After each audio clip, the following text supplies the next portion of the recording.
final part of our CPD Day 1 is subject department planning. So let's look at some practical steps that you can take in order to plan with your colleagues.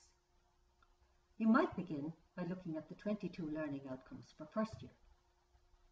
Then prioritise those that you would like to achieve or partially achieve in the coming term.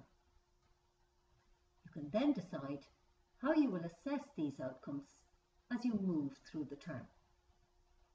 Using the indicative list for first year and the guidelines regarding non-literary texts, oral texts, digital or film texts and so on, you could gather a sample range of texts, language experiences or learning opportunities that you would use in order to bring your students along the road to achieving your chosen learning outcomes.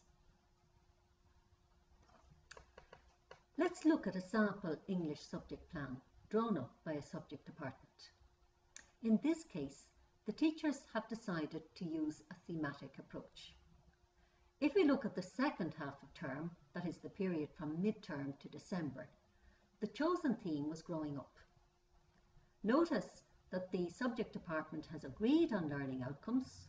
Some of those are marked in bold. They are the priority learning outcomes, while the others are supplementary. These learning outcomes will be touched upon but will not be particularly in focus. Note that there is a selection of texts. Teachers are not obliged to teach the same text in every classroom. Everything will depend on student engagement and relevance, and the teacher has the autonomy to choose texts that they think will suit their class. Note also that attention has been given to how the learning outcomes will be assessed through the term.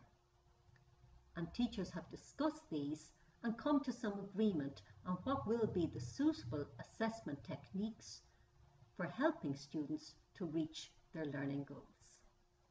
And finally, here are some steps, 5 steps, that you and your colleagues may decide to take as a subject department in order to assist in your planning from September to Christmas with first years. Thank you for your time and your attention, and we look forward to meeting you at our CPD seminars or at our elective courses in the course of the coming year.